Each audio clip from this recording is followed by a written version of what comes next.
untuk duduk bersama-sama dalam majlis ilmu di mana Rasulullah sallallahu alaihi wasallam bersabda, "Idza marartum bi riyadil jannati farta'u."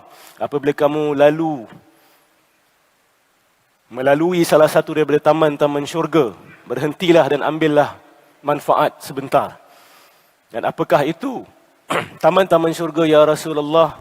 Majalis zikr, majlis di mana Allah Subhanahu wa taala diingati. Suara saya agak rock sikit pada malam ni. Minta maaf ya. InsyaAllah. Terkehil-terkehil tu biasalah. Ya. Saya tengah batuk, tengah tak sedap badan ni. Tapi hati saya semangat untuk berkongsi, insyaAllah. Saya harap yang duduk di bawah juga bersemangat sama dengan saya, insyaAllah. Pada malam ini kita sama-sama akan mengukuhkan lagi dan memperkuatkan lagi akad dan akidah kita dengan Allah Subhanahu wa taala. Bagi sesiapa yang ingat perbezaan antara akad dan akidah, akidah itu boleh juga kita katakan sebagai satu bentuk akad yang telah kita ambil dengan Allah Subhanahu wa taala, di mana kita akan menyembah Allah Tuhan yang satu, mengikuti segala perintah Allah Subhanahu wa taala dan menjauhi segala larangannya. Dan akad Allah pula adalah Allah akan membalas kita dengan syurga bagi yang beriman dan bertakwa, dan akan membalas dengan neraka bagi yang ingkar. Na'udzubillahi min zalik. Antara strategi dalam mengajar akidah, tidak kiralah awak seorang guru, awak seorang ayah, awak seorang ibu, awak seorang abang ataupun kakak, salah satu cara adalah dengan menjelaskan kepada orang yang ingin kita dakwahkan itu kesan akidah dia ke dalam hidup dia. Kesan pegangan hidup dia pada hidup dia. Sebab kadang-kala kita berpegang kepada pegangan-pegangan tertentu dan kita tidak melihat kesan dia pada kehidupan. Kita ambil contoh mudah. Kita ambil contoh ateisme. Hari ini sudah trend orang nak masuk ateis, tak nak percaya kepada Tuhan. Kita ada macam-macam cara untuk bantu dia berubah kembali kepada agama. Salah satu cara adalah dengan berdebat, berhujah secara rasional. Tapi satu lagi cara adalah cara lembut sedikit. Cara lembut ni adalah dengan menerangkan kepada dia apakah repercussion, apakah kesan buruk yang akan lahir daripada kepercayaannya itu. Kalau seseorang itu percaya bahawa alam ini tidak ada Tuhan, maka kita kena tanya dia satu soalan. Kalau begitu, apakah perbezaan antara manusia dengan robot mainan? Contohnya. Kalau seseorang manusia tidak percaya pada Tuhan, kita kena tanya dia, apakah beza seorang manusia dengan robot mainan? Boleh saya dengar jawapan kat sini? Apa beza manusia dengan robot mainan? Kalau orang itu tak percaya pada Tuhan, rasanya dia akan jawab apa? Kita percaya pada Tuhan, okey. Yang tak percaya pada Tuhan, macam mana dia nak bezakan robot mainan dengan manusia? Haji? Haji senyum saja. Jawapannya dengan senyum. Jawapan yang mendalam tu. Atau mungkin ada jawapan lain. Silakan. Apa beza robot mainan dengan manusia? Takkan kita tak tahu apa beza kita dengan robot mainan? Tapi nak tahu juga apa beza dia. Ustaz ni tanya soalan senang sangat. Oh, mungkin soalan saya terlalu mudah kot. Tidak ramai malah nak jawab ni. Orang akan kata, oh kita ni ada akal Ustaz, kita ada otak. Yalah. Orang yang etis akan jawab balik. Dia kata, ya, tapi otak awak tetap terbentuk oleh atoms dan molecules. Apa beza dengan robot yang juga dibentuk oleh atom dan molekul? Oh tak, kita lagi kompleks Ustaz. Kita lagi rumit. Jadi yang membezakan antara kita dengan robot hanya kerumitan sahajakah? Jadi kalau saya balik, saya pecahkan satu robot mainan dan saya pecahkan muka seorang manusia, adakah ia sama? Ini bagi orang yang tak percaya pada Tuhan. Kita tanya dia, kita tanya kesan kepercayaan dia. Sebab kepercayaan kita berkesan pada hidup kita, ada kesan dia. Tak boleh senang-senang, I nak percaya, apa yang nak percaya? You nak kisah kenapa? Tak, apa yang you percaya ada kesan kepada kehidupan I, pada kehidupan kita kan. Ada orang cakap macam itu. Saya nak percaya apa suka hati saya lah. Ustaz, apa Ustaz nak kacau? Saya nak percaya saya ni lelaki dalam badan perempuan ke perempuan dalam badan lelaki ke? Saya ni kambing dalam bentuk manusia atau manusia dalam bentuk kambing ke? Apa hak Ustaz nama menyoal saya? Kan? Jadi cara lembut dia dengan kita zahirkan pada dia kesan buruk kepercayaan dia.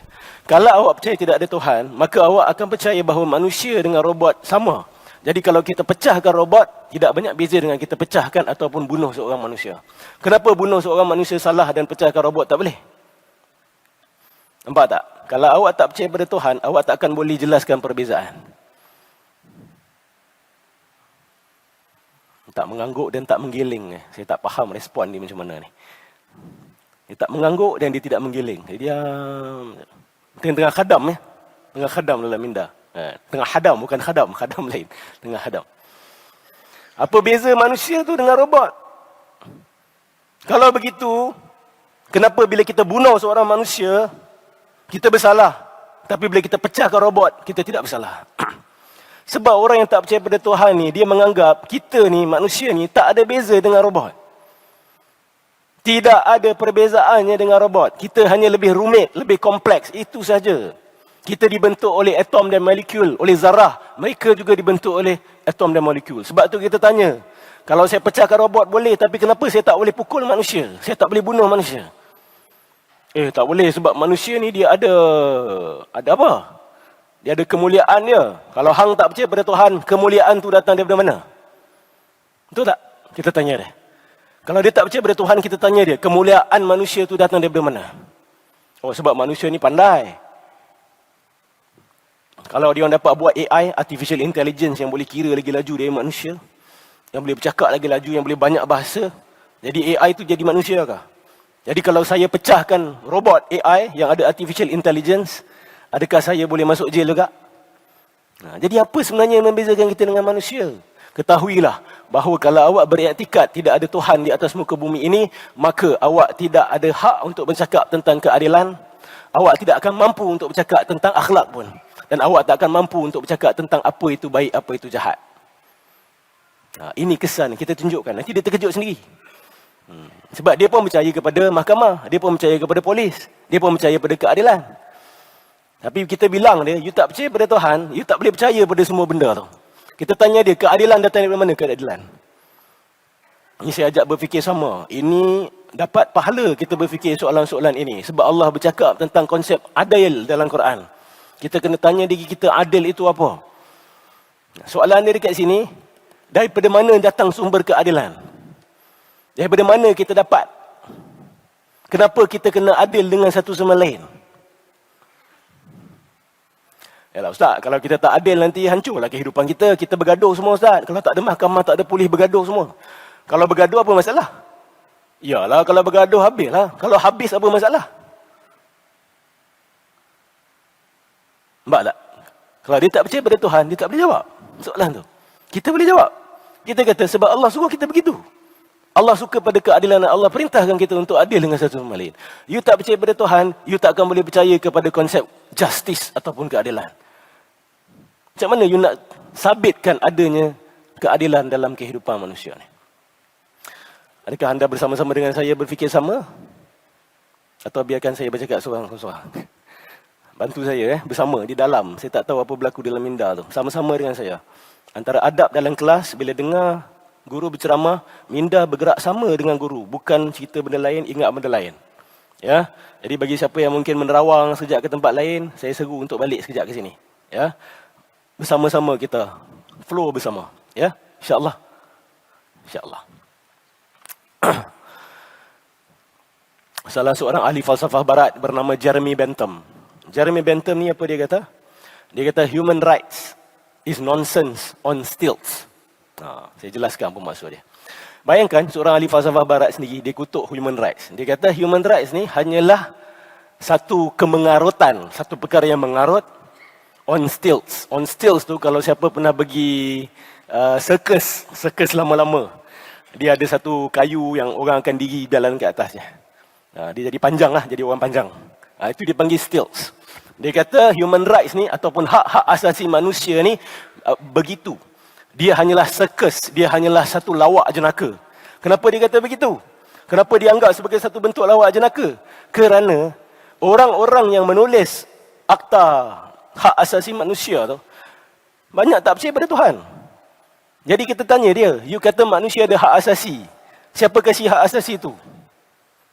Hak asasi untuk hidup, hak asasi untuk beragama, hak asasi untuk belajar. Mana datang hak asasi itu? Siapa yang kasih? Oh, dia kata ini natural rights. Natural rights tu maksud dia, memang beranak-beranak je dah ada hak tu. Hak untuk pilih agama mana yang suka. Saya nak tanya orang Bandar Baru Uda. Memilih agama ikut hati, ikut hawa nafsu, adakah itu hak masing-masing? Boleh tak kita panggil itu hak? Tak boleh. Kita boleh panggil itu kebebasan. Tetapi itu bukan hak. Bukan hak awak untuk memilih kebatilan. Hak kita adalah untuk memilih kebenaran. Itu kebebasan. Memang betul. Allah takkan hantar peti kalau awak pilih agama yang salah. Tetapi awak telah melanggar hak awak sebagai seorang manusia, iaitu untuk menyembah Tuhan yang sebenar. Awak bebas, tetapi awak tidak berhak. Ini bezakan antara dua istilah. Besar, penting ni. Allahumma salli ala sayyidina Muhammad.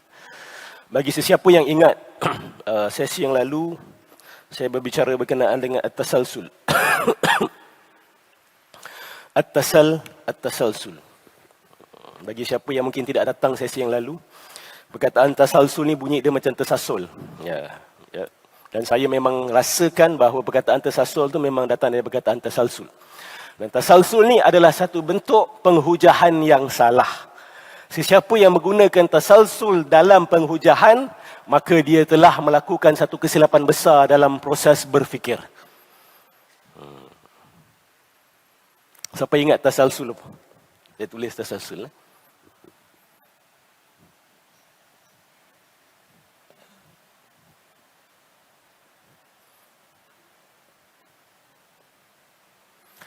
Tasalsul. Dia datang daripada salsalah. Bukan salsa, bukan joget salsa. Tapi salsalah ni maksud dia berantai, yang bermata rantai, yang berantai-rantai. At-tasalsul ni bermaksud rantaian sebab musabab yang tidak berpenghujung. Rantaian sebab musabab yang tidak berpenghujung. Okey. Ingatkan balik sebelum kita masuk kepada topik kita. Ingat tasalsul ni apa? Ingat istilah ya. Baik. Ingat tak hujah yang saya telah kongsi dengan semua berkenaan dengan kewujudan Allah yang telah dikehadapankan oleh ulama-ulama akidah kita. Di ulama akidah Ahlussunnah wal Jamaah yang kedepankan ni. Perkataan tasalsul ni semua adalah istilah-istilah yang diguna pakai oleh ulama-ulama akidah kita. Ya. Ingat tak hujahnya? Semua yang berpermulaan itu bersebab. Ingat. Ini saya kena ulang 2-3 kali sebab orang senang lupa ni. Semua yang berpermulaan itu bersebab.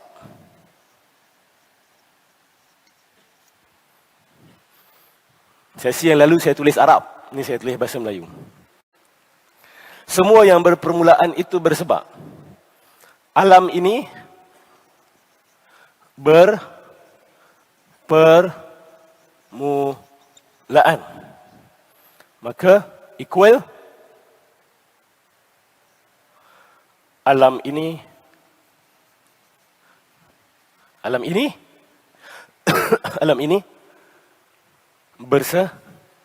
bersebab. Kita belajar matematik kan? 1 campur 1 equal 2. Betul lah? Ini adalah matematik minda. Kita tak perasan kadang-kadang sebenarnya kita berfikir dengan cara ini. Kita plus jumlah yang pertama ini, kita campur dengan jumlah yang kedua, akhirnya menghasilkan satu kenyataan. Kenyataan 1 dicampur dengan kenyataan 2 equal kenyataan 3. Inilah sebenarnya proses berfikir dalam minda kita buat hari-hari. Tapi kita cah-cah, ni Imam Ghazali yang ceritakan. Sebelum Imam Ghazali ada beberapa ulama yang pernah cerita. Inilah proses berfikir. Semua yang berpermulaan itu bersebab. Alam ini permulaan, alam ini bersebab. Okey. Semua yang berpermulaan itu bersebab. Kenapa? Dia ada 2 statement, dia ada 2 kenyataan. 1 dan 2. Semua yang ada permulaan itu wujudnya mesti bersebab. Ini kita dah bincang. Ini senang saja. Benda yang dulunya tak wujud, sudah tentu memerlukan sesuatu yang di luar diri dia untuk mewujudkan dia. Sebab dia tak ada. Kalau dia tak ada, macam nak cipta diri dia sendiri? Dia mesti memerlukan sesuatu yang di luar diri dia. Alam ini berpermulaan tak? Ke alam ni tak pernah tak ada? Dia ada je. Dia tak ada permulaan. Alam ni. Alam ini, kita tahu secara sabit, secara yakin bahawa ia ada permulaan. Ada macam-macam teori sains yang kita boleh guna untuk menyokong. Bahkan teori logik juga kita boleh guna untuk sokong. Antaranya teori Big Bang. Dikatakan bahawa sebelum adanya alam ini, matter tidak wujud. Benda tidak wujud. Tempat tidak wujud. Waktu juga tidak wujud. Time, space or matter does not exist. Time, space, matter does not exist. Maka alam ni ada permulaan. Dulu dia tak ada, sekarang dia ada. Maka equal dia apa? Alam ini bersebab. Dia tidak boleh wujudkan diri dia sendiri. Sebab dia dulu tidak ada. Boleh? Okey. Hujan ni nampak simple. Tapi sebenarnya boleh bantu ramai orang ni. Saintis-saintis dekat barat pun, bila diberikan hujah ni, dia kata hujah ni memang power. Memang ampuh dan power. Apa kena mengena dengan tasalsul? Kaitan dia dengan tasalsul adalah, kita tanya, penyebab bagi alam ini, dia sendiri bersebab ke tidak? Yang mencipta alam ini, dia sendiri itu dicipta atau tidak? Kalau kita kata, pencipta alam itu pun bersebab. Kemudian siapa yang pencipta alam? Ada lagi satu. Ada lagi satu. Ada lagi satu. Rantaian sabab musabab yang tidak berpenghujung. Masuk akal ataupun tidak? Kalau rantaian sabab musabab dia tidak berpenghujung, maka alam ni boleh ada ataupun tidak? Alam ni tak boleh wujud. Katalah alam ni A, yang cipta A, B, yang cipta B pula C, yang cipta C, D, yang cipta D. Dan mata rantai dia tak ada hujung, tak ada permulaan. Boleh tak A wujud? A takkan boleh wujud. Tapi masalah dia, alam ini dah ada di sini.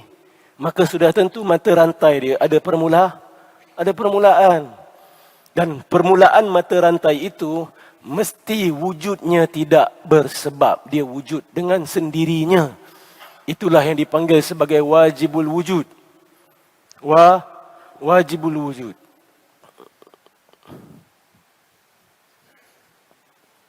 Dia tidak boleh tak ada. Kita wajibul wujud ke mungkinul wujud? Kita mungkin, kita boleh ada dan boleh tak ada. Sekutu bagi Allah. Mungkinul wujud ke wajibul wujud ke mustahilul wujud?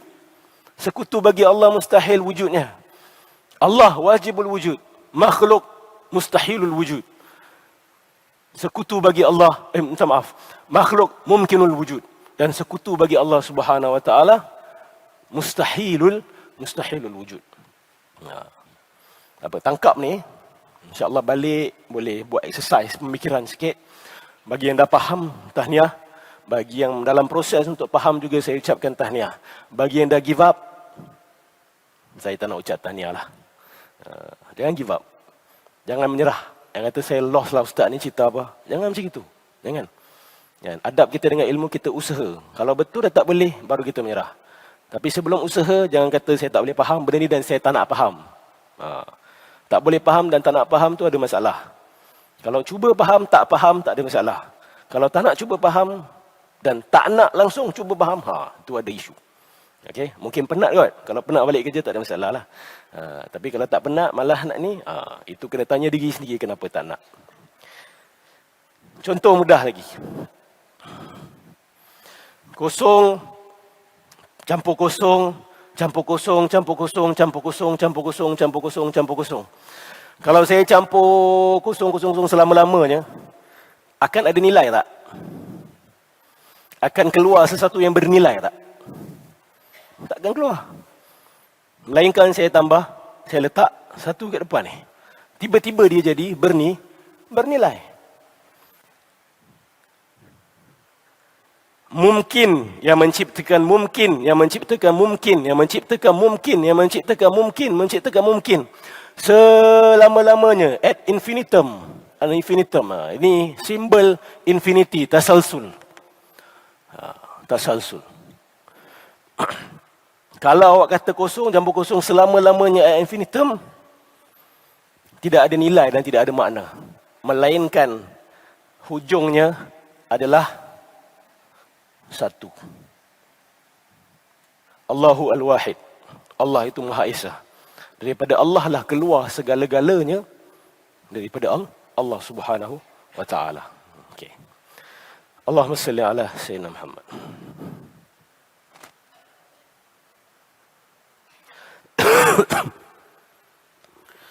Kalau mereka datang pada awak, mereka tanya, kenapa tak boleh alam ini tak ada permulaan? Dia tak pernah dicipta sebab dia memang ada je selama-lamanya. Dia tak pernah tak ada. Macam mana kalau dia orang tanya kita begitu? Tak perlu pada pencipta sebab alam ni tak pernah tak ada. Dia ada.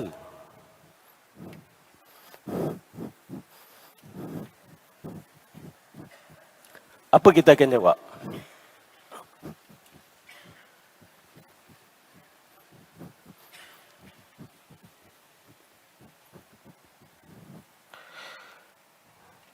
Dia kata alam ini saling melahirkan satu sama lain. Kita datang daripada mana? Daripada mak bapak kita. Mak bapak kita datang dari mana? Terus sampai Nabi Adam. Nabi Adam datang dari mana? Dari tanah. Tanah datang dari mana? Dia kata mata rantai itu berterusan. Tanpa hujung. Boleh terima tak hujah tu? Tak boleh. Sebab tasalsul tadi tu. Siapa buat tasalsul, dia sudah tersasul dalam penghujahan dia. Sebab tasalsul mustahil. Infinity ataupun tasalsul yang berterusan mustahil berlaku. Mustahil. Ada soalan tak sebelum saya teruskan?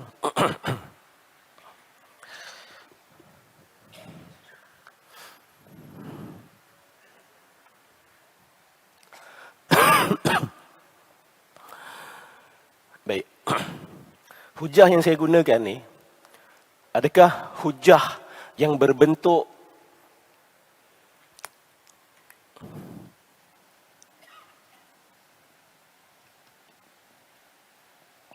adakah hujah ini berbentuk saintifik atau berbentuk logik? Hujah yang saya guna tadi tu, saya guna tasalsul. Saya tanya, saya ada buat uji kaji tak tadi? Dalam membuktikan kepada awak tasalsul tu tak boleh berlaku. Saya buat uji kaji depan awak tak tadi? Saya tak buat uji kaji. Saya hanya menggerakkan minda kita. Kita menggunakan hujah logik. Kenapa kita gunakan hujah logik?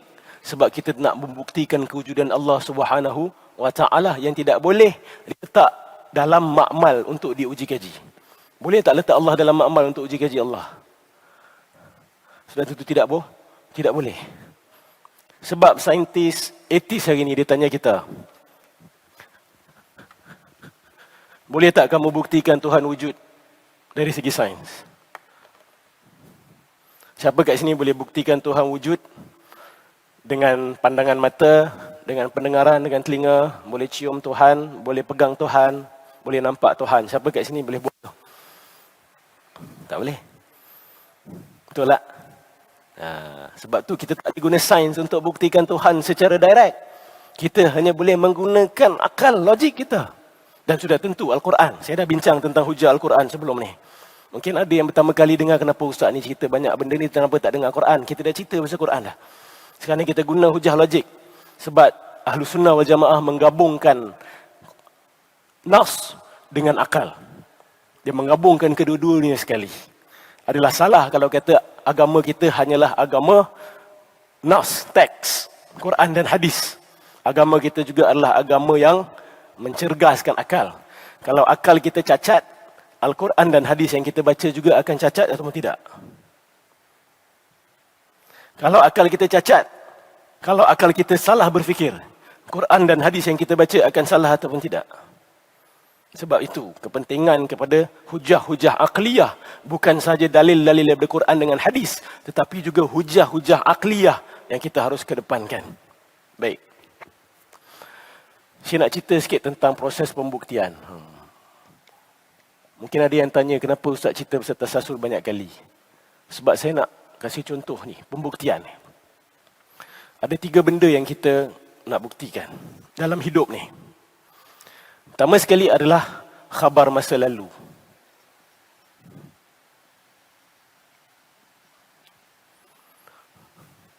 Nombor 2 adalah perkara yang bersifat fizikal. Nombor 3 adalah perkara yang bersifat ghaib. Okay. Macam mana kita nak buktikan ketiga-tiga ni? Boleh tak kita guna kayu ukur dan hujah yang sama untuk ketiga-tiga sekali? Kita ambil contoh, yang pertama sekali khabar masa lalu. Macam mana kita nak membuktikan sesuatu khabar berita itu betul? Contoh cerita yang berlaku 500 tahun dulu. Boleh kita guna sains fizikal tak? Untuk kaji moyang kita yang ke-30 tu, dia suka makan apa? Sekarang ni, boleh tak guna sains untuk check dia punya favorite food apa? Tak boleh guna sains. Kan? Boleh guna akal je tak? Agak-agak. Saya ni orang Johor. Rasanya saya punya moyang yang ke-30 tu pun Johor. Jadi saya rasa dia suka makan apa yang saya makan. Pasti tak berita seperti itu? Tak. Tak sure, tak yakin. Tak boleh guna hujah akal. Yang kita boleh guna adalah apa? Nak memastikan khabar masa lalu kena guna apa? Kita guna sanad. Betul tak? Macam mana you tahu saya punya moyang yang ke-30 ada suka makan durian? Oh, sebab saya ada sanad susur galur. Saya dapat berita ni daripada A. A dapat berita daripada B. B dapat berita dari C sampailah kepada moyang saya yang 30 tu. Dan bila cek susur galur, semuanya orang-orang yang jujur. Orang-orang yang jujur. Maka boleh percaya tak berita tu? Kita boleh percaya. Perasan tak dengan cara ni kita dapat hadis Rasulullah sallallahu alaihi wasallam. Ini untuk mensabitkan kebenaran apa? Khabar yang berlaku di masa lalu. Nombor 2. Kalau seseorang buat dakwaan tentang perkara yang bersifat jasmani, yang bersifat fizikal. Contoh, air beku pada berapa Celsius? Berapa? Minus berapa? Minus 0. Minus 0 baru dia start jadi ais. Betul Minus 0 dia start jadi ais. Saya pun sebenarnya tak pasti. Tak apa, kita ambil sebagai benar saja buat masa ni. Itu adalah satu dakwaan, betul tak? Saya mendakwa atau Haji mendakwa air akan beku di dalam suhu minus 0. Minus 1. Minus 0, minus 1. Bawah 0, below 0. Macam mana kita nak buktikan betul? Assalamualaikum. Macam mana nak buktikan dakwaan itu betul? Boleh tak kita guna sanad? Bapak saya kata, sebab datuk saya kata, datuk saya pula, datuk dia yang bilang. Kan? Kuat tak penghujahan seperti itu? Tak kuat. Cara nak buktikan kebenaran dakwaan yang berbentuk fizikal yang boleh kita pegang, sentuh, cium, bau macam ais, adalah dengan membuat uji kaji. Cara dia, balik rumah hari ni, ambil air, letak dalam cube ais tu, tengok. Bila dia start jadi ais? Itu dipanggil experimentation. Itu bentuk uji kaji. Betul? Masuk bab gaib pula. Macam mana kita nak membuktikan? Allah masuk dalam bab gaib tak? Hari kiamat termasuk bab gaib. Syurga neraka termasuk bab gaib. Macam mana kita nak buktikan kewujudan gaib ni? Orang tak nak percaya. Orang hari ni paksa kita kasih bukti daripada sains, uji kaji. Betul tak? Kalau sanad kita tak ada masalah. Sebab kita yang buat ilmu sanad orang Islam. Di barat hari ni, sampai hari ni dia orang tak ada ilmu sanad. Perasan tak? Siapa yang kat universiti, perasan tak dia orang tak ada ilmu sanad? Awak mungkin mengajar kitab seorang profesor. Awak tak tulis kitab tu, awak mengajar kitab dia. Awak tak dapat, awak tak pernah belajar kitab tu daripada penulis pun tak ada masalah. Tapi dalam tradisi Islam, kita hanya diizinkan untuk mengajar kitab yang orang kita pernah belajar directly daripada dia. Sebab pentingnya sanad. Sebab macam nak tahu apa maksud dia. Sebab orang boleh tulis, kita boleh salah faham. Betul tak? Barat dia tak kisah pasal sanad. Islam yang ajar kita penting sanad, kena cek susu galuh semua. Dia tak nak cek sanad, tahu kenapa? Sebab bila cek susu galuh sanad dia, semua memang tak boleh percaya. Sebab banyak tak percaya pada Tuhan. Tak percaya pada Tuhan, kenapa nak kena jujur? Apa sebab nak kena jujur? Jadi kita memperkenalkan ilmu sanad, uji kaji. Kalau gaib pula, apa cara pembuktian kita? Kalau Syekh Said Ramadan Al-Buti, dia kata adalah dengan cara talazum. Talazum. Apa makna talazum? Talazum ni kalau dalam bahasa Inggeris dipanggil inference.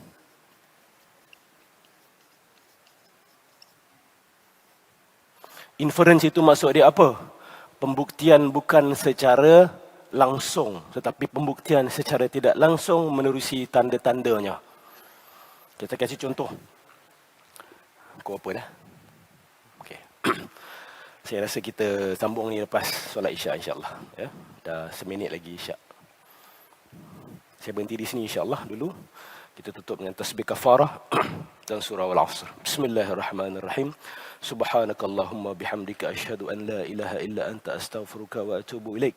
Bismillahirrahmanirrahim. Wal 'asri innal insana lafi khusr illa alladhina amanu wa 'amilus salihat wa tawassaw bil haqq wa tawassaw bis sabr. Assalamualaikum warahmatullahi wabarakatuh.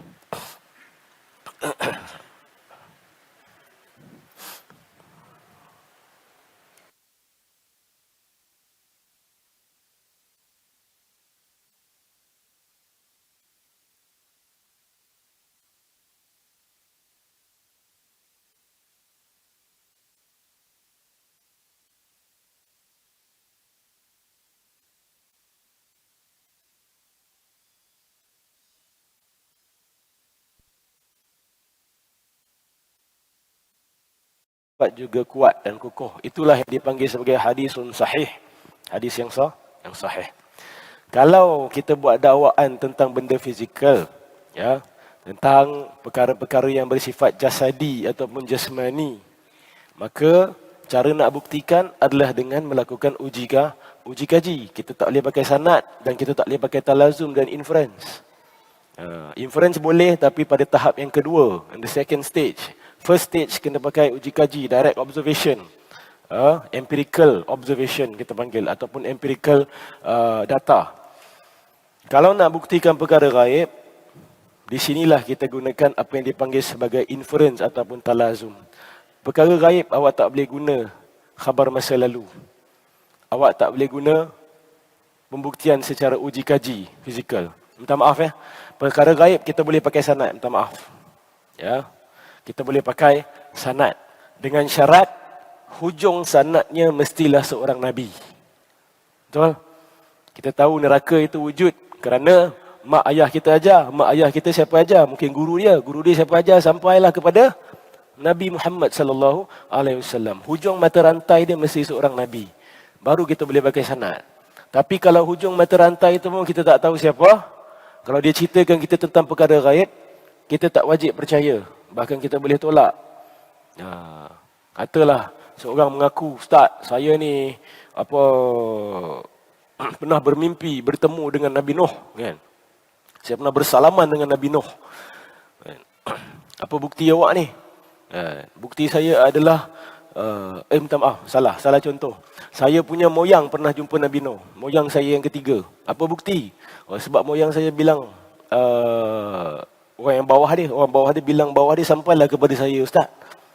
Kalau moyang awak bilang, siapa moyang awak? Entah, saya pun tak kenal moyang saya, Ustaz. Nama je saya tahu. Sifat dia, perangai dia tak ada orang tahu. Maka pengkhabaran itu kuat ke tak? Tak. Kita harus letakkan ke tepi. Sekarang ni yang penting isu gaib. Sebab kita belajar akidah, Akidah adalah kita beriman dengan perkara-perkara gaib. Macam nak buktikan? Dengan menggunakan apa dipanggil talazum. Apakah benda talazum ni? Talazum ni datang dari perkataan lazim. Lazim. Talazama ya talazamu. Dia punya root word dia, kata akar dia lazim. Maksud lazim tu adalah sesuatu yang melazimi sesuatu yang lain. Katalah Cik Ahmad pergi ke masjid selalu dilazimi oleh anak lelaki dia.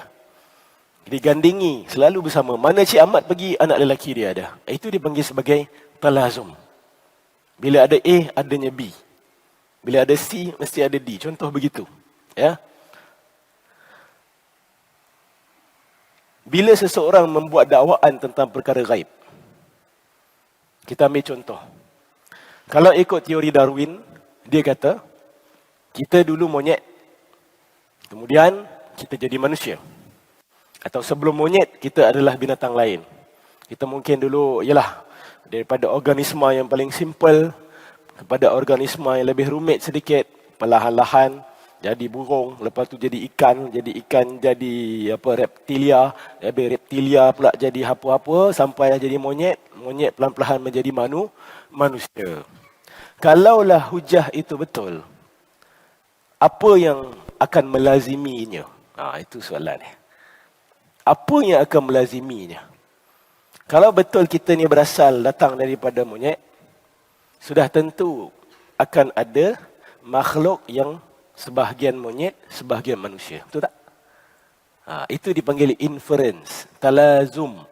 Kalau A, mesti ada B. Kalau you kata kita ni dulu dah ada bermonyet, kita evolusi sedikit demi sedikit, maka sudah tentu kalau kita buat kajian arkeologi, kita pasti akan menemukan satu makhluk yang di tengah-tengah antara manusia dengan monyet. Betul? Kalaulah burung adalah datuk kepada reptilia, burung itu datuk kepada reptilia, maka sudah tentu akan ada makhluk yang sebahagian dia reptilia, sebahagian dia burung. Betul tak? Ini dipanggil talazum. Kalau you kata begini, mesti akan ada kesannya begini. Jadi sekarang ni mari kita periksa. Betul tak kesannya begitu? Kalau kesannya tidak begitu, maksudnya dakwaan kamu salah. Kalau kamu kata Tuhan tidak ada dalam alam ini, itu satu dakwaan yang gaib. Dia mengatakan tidak ada Tuhan. Kalau tidak ada Tuhan dalam alam ini, maka kita akan lihat takkan ada alam. Kan? Sebab alam ni ada permulaan. Tapi masalah ni alam ni ada. Maka sudah tentu dia ada pencipta. Jadi dakwaan kamu yang mengatakan Tuhan tidak ada, salah. Menggunakan talazum. Awak duduk dekat rumah, dengar suara dalam bilik. Kan? Walaupun awak tak nampak ada orang ke, dengan mata awak tak nampak orang masuk bilik, tapi otak awak akan cakap apa? Kalau ada suara kat dalam, mungkinan ada manusia. Kalau bukan ada pun mungkin televisyen, atau mungkin komputer terbuka, ataupun internet terbuka. Nampak tak? Macam mana awak tahu ada internet, ada televisyen, ada komputer, ataupun ada manusia? Adakah dengan memerhatikan dengan mata? Tidak. Dengan membuat rumusan dengan minda.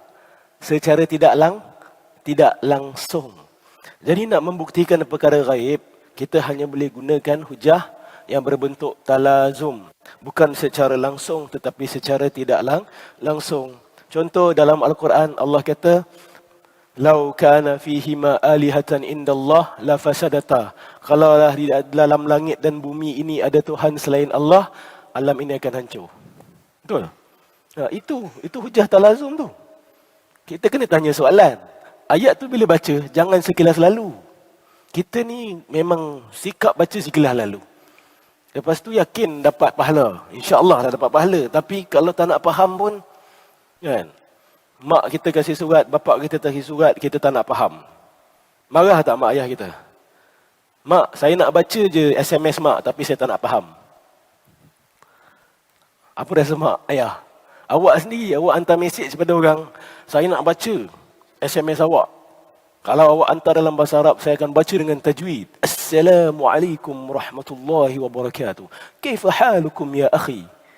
Ana bi khair, alhamdulillah. Ana fi Dubai al-an wa anta fin. Wah.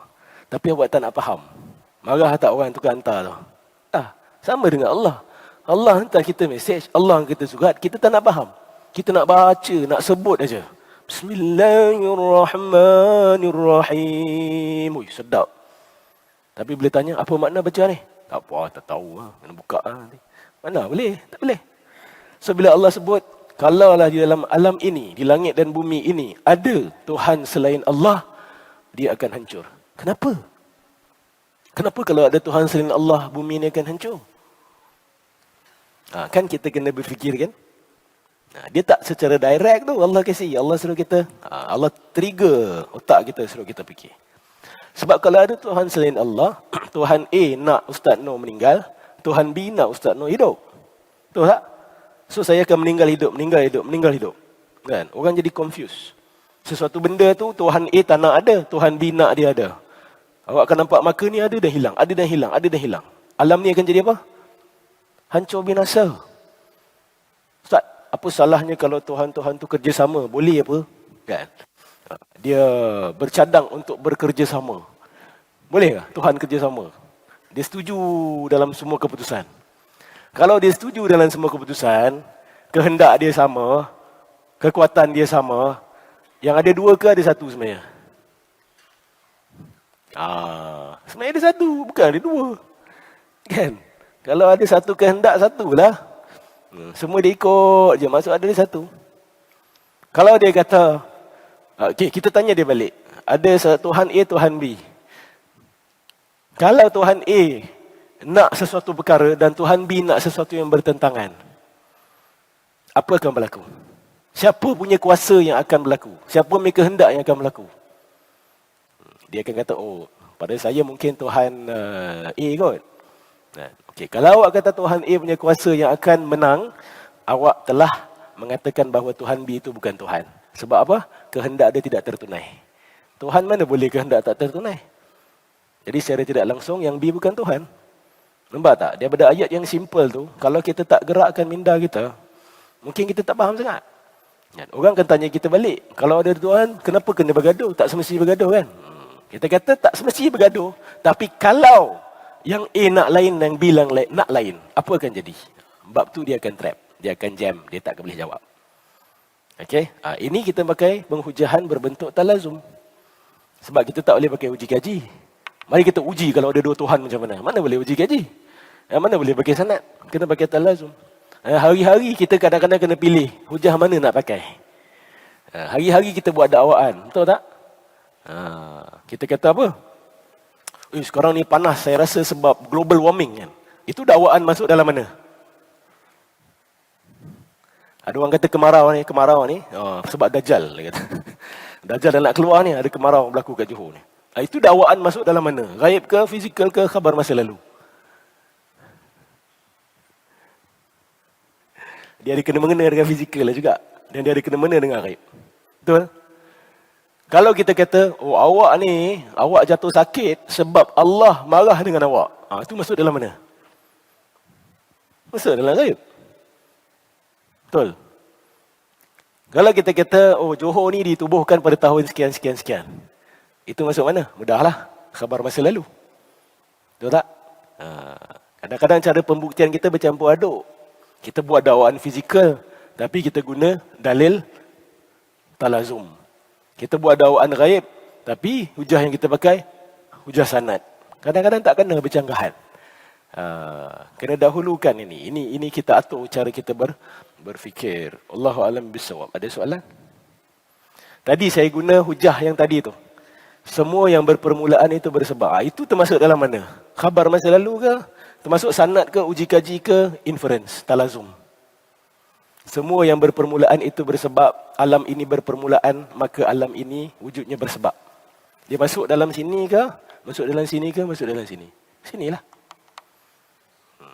Dalam kuliah akidah, kita akan banyak menggunakan penghujahan yang ini.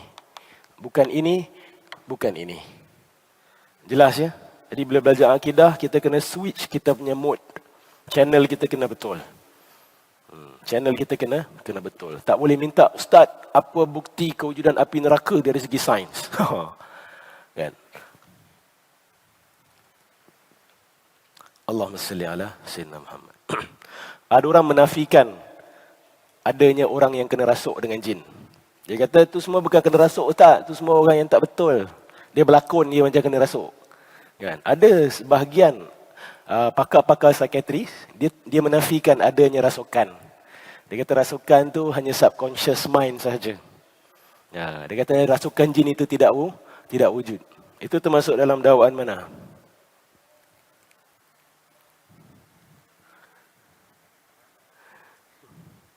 Jadi tiga-tiga kita boleh pakai. Sanad boleh kita kembalikan ke zaman Rasulullah. Betul? Zaman Rasulullah ada orang dirasuk? Ada. Nabi kata apa? Ini bagi orang yang percaya pada Nabi lah. Kalau tak percaya pada Rasulullah, tak boleh pakai sanad. Kan? Kalau dia percaya pada Rasulullah, boleh. Kita kata, tengok zaman Nabi ada orang kena rasuk. Dan Nabi baca, Ikhsa' ya adu Allah. Keluar wahai musuh Allah. Orang tu pun berhenti. Dia punya rasukan. Boleh buat uji kaji tak? Orang yang dirasuk oleh jin ni, nak bezakan dia kena rasukan ke dia ada mental problem? Boleh buat uji kaji? Boleh. Boleh. Cara dia? Contoh orang yang dirasuk oleh jin, kalau jin dia ni jenis jin yang berilmu lah, bukan jin tepi jalan. Jin yang berilmu ni, dia boleh tunjukkan ilmu. Allahumma salli ala Muhammad. Jin marah ya. Jin ni dia boleh tunjukkan ilmu dia. Kita boleh kaji. Kita boleh cek dia. Contoh, ada orang dia mengaku dia kebal. Dia kebal. Macam mana nak buktikan yang dia kebal ke tak? Kena uji kaji lah. Kan, dia kata dia kebal, okey, I ambil jarum. Jangan ambil pisau, ambil jarum aja. Kan, I cucuk. Mana dia kata dia kebal? I kebal kat sini. Okey, ambil jarum. Sekali betul kebal. So kita tanya ahli psikiatris, kita tanya ahli pakar jiwa, kita kata, ada tak mental problem yang boleh buat orang jadi kebal?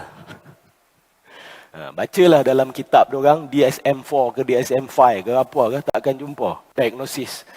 Orang ni kalau ada mental illness, ada epileptic seizure, ambil jarum cocok tak terlepas, tak tembus. Ini bukan sakit mental ini ada something else. Kita boleh buat uji kaji. Antara perbezaan orang yang kena sawan dengan orang yang kena rasuk, kadang-kadang sama. Betul tak? Kita nak tahu dia kena sawan, dia kena rasuk ni. Nak baca ruqyah ke nak panggil doktor? Macam nak tahu? Okay, perbezaan ni biasanya orang yang kena epileptic seizure ni ataupun sawan ni, dia punya mata ni akan bersilang-silang. Satu tengok atas, satu tengok bawah. Dia tidak synchronize. Tapi orang yang kena rasuk jarang berlaku begitu. Dia nampak macam kena sawan, tapi you tengok mata dia normal. Cuma mata dia mungkin gerak-gerak tapi bersama. Kalau epileptic seizure, satu naik atas, satu pergi bawah, satu pergi kanan, satu pergi kiri. Mata dia keros. Itu orang yang kena sawan. Boleh buat uji kaji, boleh cek. Boleh pakai inference tak? Boleh pakai talazum tak? Nak buktikan yang dia ni sawan ke, dia ni kena rasuk? Boleh. Contoh, kalau dia bercakap bahasa yang dia tak pernah belajar. Kan? Dia orang Melayu, tapi bercakap bahasa Thai, bahasa Siam.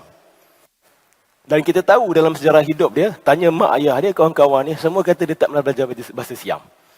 Itu menunjukkan bahawa ada minda lain yang bersama-sama dengan dia. Ada jiwa lain yang boleh berbahasa. Boleh buat inference. Walaupun kita tak boleh nampak jin secara terus. Kita tak boleh pegang jin. Tak boleh dengar jin. Tak boleh cium jin. Tak nak cium pun lah kata boleh. Salli ala Sayyidina Muhammad. Okey. Itu sebagai contoh lah. Sebagai contoh. Baik. Sebagai rumusan. Allahumma salli ala Sayyidina Muhammad. Kadang-kadang kita menghadapi orang-orang yang ada masalah akidah. Ni saya nak jelaskan betul-betul. Ada orang yang ada masalah akidah, cara nak selesaikan masalah akidah dia tak semesti dengan cara ini saja. Ini cara penghujahan akal, betul tak? Ada orang pening kepala dengan benda ni. Kan? Dia tidak menambahkan iman dia pun dengan cerita-cerita seperti ini. Tapi ada orang, dia perlukan benda ni. Saya nak kata bahawa tak semua orang perlukan penghujahan seperti ini. Yang tadi tu, alam ini bersebab dan sebagainya. Ada orang tak perlukan. Ada orang dia murtad keluar daripada Islam ataupun benci pada agama bukan kerana dalil-dalil hujah-hujah akal, Tidak. Dia keluar daripada agama kerana mungkin dia ada dendam dengan ayah dia. Dia pernah bergaduh dengan mak dia. Dia benci cara mak bapak dia beragama. Saya baru-baru ni rawat satu kes, orang budak perempuan ni, dia ada apa dipanggil sebagai borderline personality disorder. Ya, borderline personality disorder. Dia bukan bipolar lain, BPD dia panggil. Bila saya tanya dia terus terang, dia kata, saya benci cara ayah saya mengajar saya agama, dia kata. Maka dia tak semayang apa semua. Sebab apa? Saya tanya dia, awak tak percaya pada Allah ke? Awak tak? Saya percaya, Ustaz. Saya baca sirah Nabi Muhammad, saya baca Quran. Tapi dia tak pakai tudung dan tak semayang. Sebab apa? Sebab dia nampak ayah dia suruh pakai tudung dan ayah dia suruh semayang. Dan cara ayah dia suruh sangat membencikan dia kepada agama. Jadi orang seperti itu, kita tak perlu berhujah dengan dia. Kita hanya perlu tegur ayah dia. Sebab kadang-kadang kita ni bila mengajar anak-anak kita agama, kita guna diktator. Kita macam diktator. Buat tak buat masuk neraka. Kita orang Islam, kita kena buat. Kan? Wajib. Ni jangan buat, haram masuk neraka. Masuk neraka, masuk neraka. Masuk neraka, masuk neraka. Masuk neraka, masuk neraka. Wajib haram, wajib haram, wajib haram, wajib haram. Anak-anak menyampah. Wallahi saya kata benar ni. Nabi pun tak ajar macam itu. Saya tanya, adakah Nabi asyik bercakap syurga neraka halal haram, syurga neraka halal haram? Tidak. Seorang sahabat Nabi datang kepada Rasulullah. Ya Rasulullah, aku ada masalah ni. Apa masalah dia? Masalah dia, aku ni tak boleh, aku ni gila seks, dia kata. Seks dalam otak aku ni seks je. Kalau kena kita, kalau anak kita datang cakap macam itu, Astaghfirullahalazim, kan? Aku dah ajar kau macam-macam. Aku dah ajar kau baca Quran. Gila seks. Lah, memalukan aku ni. Itu cara sebahagian kita, tak semua. Tak semua. Tapi kalau dulu, banyak kes macam itu. Asal tidak menyelesaikan masalah anak. Apa Nabi cakap dengan sahabat tu? Nabi tak marah dia.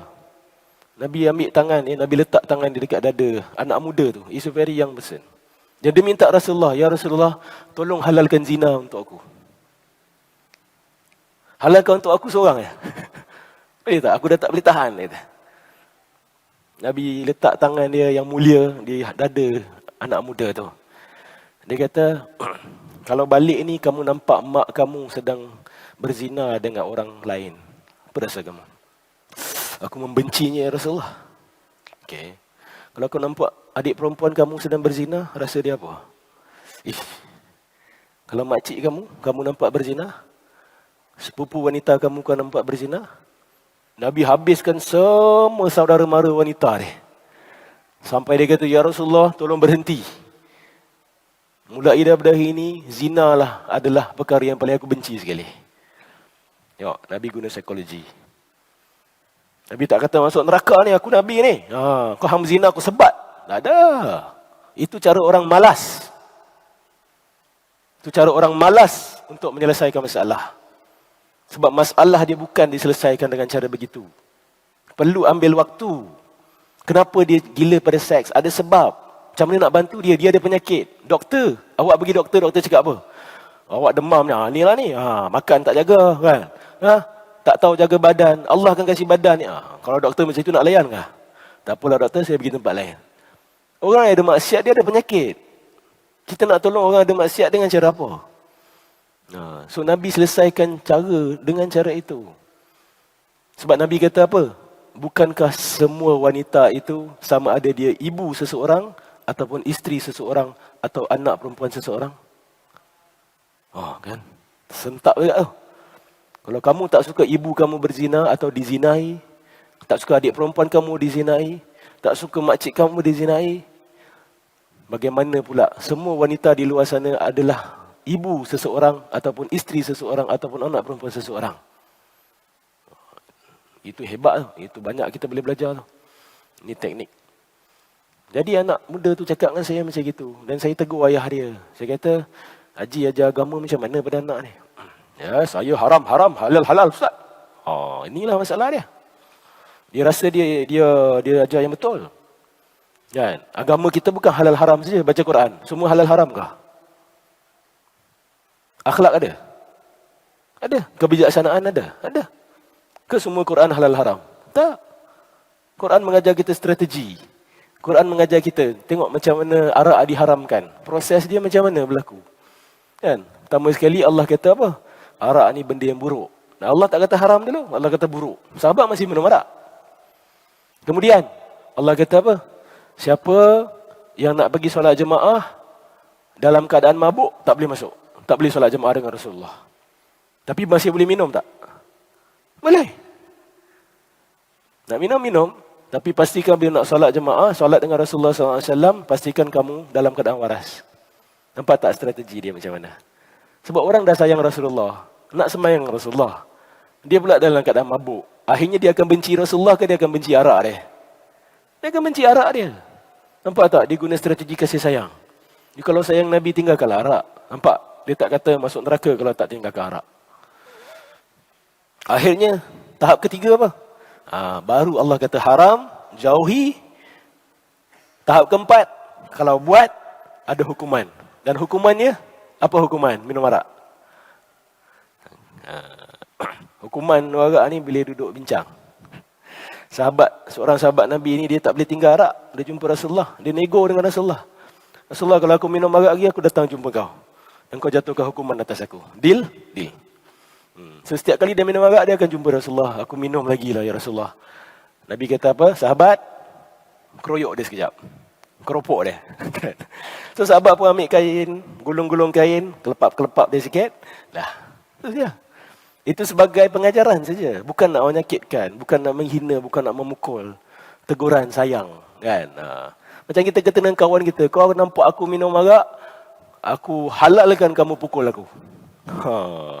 Aku halalkan kamu pukul. Ini Quran ajar strategi-strategi seperti ini. Jadi saya nak kata di sini, kadang-kadang masalah akidah anak-anak muda ni, dia bukan pasal isu akidah. Dia kadang isu kasih sayang, isu kurang kasih sayang, isu dendam, isu salah diajar. Diajar dengan agama tapi ada pengajaran yang tidak bermakna. Kalau kita dah terlakukan kesilapan seperti itu, kita boleh perbaiki, tak ada masalah. Ya, kita boleh perbaiki, kita boleh minta maaf. Mungkin cara kita ajar tu buatkan seseorang jauh daripada agama. Kita boleh perbaiki keadaan kita. Jadi tak semua orang boleh diselamatkan dengan cara berhujah, dengan akal. Ada orang harus dimenangi hatinya. Ada orang harus disayangi. Ada orang harus dibantu. Ada orang nak masalah dia selesai. Dia tak nak dengar kita cakap benda ni. Cakap, Ustaz, tolong saya selesaikan masalah saya. Baru saya akan kembali pada Allah. Kita tolonglah selesaikan masalah dia. Mungkin lepas tu dia akan balik pada Allah. Jadi ada macam-macam cara manusia boleh lari daripada Allah dan ada macam-macam cara manusia boleh kembali kepada Allah Subhanahu wa taala. Semoga Allah kekalkan kita di atas jalan Mahajjatul Bayda yang dibawa oleh Sayyidina Muhammad sallallahu alaihi wasallam, dan kita mohon supaya kita dapat berikan jalan ini, teruskan jalan ini kepada anak cucu kita, kepada isteri kita dan kepada ahli keluarga kita dan seterusnya kepada masyarakat kita secara amnya. Amin ya rabbal alamin. Kita tutup di sini insya-Allah dengan tasbih kafar dan surah Al-Asr. Bismillahirrahmanirrahim. Subhanakallahumma wa bihamdika asyhadu an la ilaha illa anta astaghfiruka wa atubu ilaik. Bismillahirrahmanirrahim. Wal 'asri innal insana lafi khusr